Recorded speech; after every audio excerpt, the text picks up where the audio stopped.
All right. Hi. Welcome, ladies and gentlemen, to our second episode of the Independence Talk Show at Insights from the Insiders.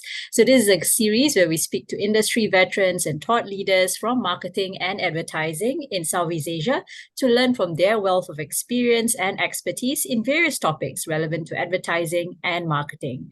In today's episode of this talk show, I'm really excited to delve into this topic, freelancing and AI, how AI can be used to turbocharge one's freelancing business with one of our favorite thought leaders in LinkedIn, Audrey Chia. She's founder of Close with Copy and an AI enthusiast who's been very generous with sharing AI and marketing tips to help businesses scale. All right, Audrey, hi. Thanks for joining us today. Hi, and thank you so much for having me. Looking forward to share my insights and shoot whatever questions you have. I certainly will. Thank you so much. So, Audrey, we'll just dive straight in. And although I'm very sure AI is possibly the buzzword you've heard and used in almost every conversation you've had, I wanted to dive in with your thoughts on freelancing with AI first.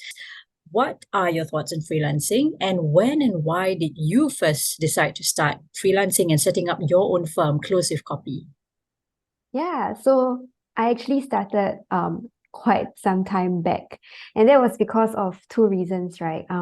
Again, I used to work in an agency, but at the same time, I loved the opportunities that they gave me. But you do have to understand that in terms of personal growth, right? You have to push a little more in an agency kind of environment, and this takes time and effort as well. But if you were to take on freelance projects, that allows you to grow and scale at a speed that you yourself can control, right? And then you learn lots from the whole process of pitching, acquiring a new client, client management, aligning with what their needs are, figuring out how to deliver your work, and of course, measuring the results. So now you are responsible for the end-to-end scope of delivering a product instead of just being a copywriter. And those were skills that I wanted to pick up, as well as, of course, accelerate my career. Because if you're able to combine the best of agency knowledge as well as knowledge from working with startups or small businesses, then your range of skills are actually going to increase, right? Which means that you become more valuable as an asset to any agency or client. So those were the initial thoughts behind freelancing, right? And why I got started. It's really to boost my portfolio, to boost my kind of skill sets and experiences, and of course, to then accelerate my personal journey and growth in my career as well. Nice. Yeah, it sounded like, you really wanted to push yourself into the deep end of the swimming pool, learn all the skills needed to run your own business, including acquiring clients as well as creating the actual content and strategy for them to scale. That is remarkable and very bold, I must say. Yeah, thanks for sharing that. So to creatives who are like yourself, probably currently in agencies, maybe they're thinking, okay, maybe I should start exploring either, freelancing, or maybe not even just freelancing, maybe explore generative AI. Clearly there is so much to explore, but some may have inertia. I'm not sure how to get started. What would be your quick tips for them to get started? So the first thing I would say is get started. The second thing is I would say is pick one or two tools that you really, really like and invest all your time in mastering it.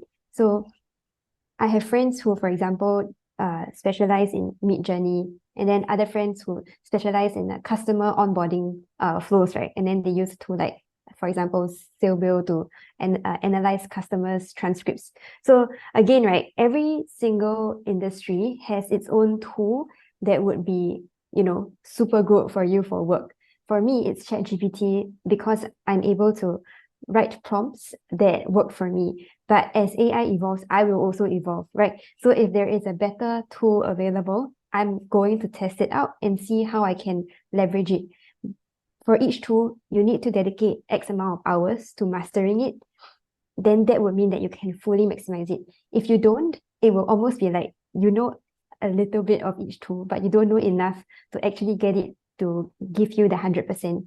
So if for me, right, I tested Midjourney, but because I do not have an art director's kind of experience or point of view from, for example, what a cinematic scene would look like, exactly, I cannot visualize that because I don't have that knowledge or expertise. So I'm leveraging my own expertise in copywriting to create prompts for copy.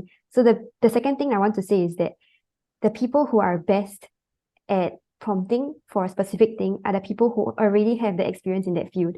You are the best person to use it because you yourself have the experience and knowledge and the know-how to see what is an output that you want. So if you have the output in mind, right, the end result in mind, you just need to work backwards and create the prompt for it.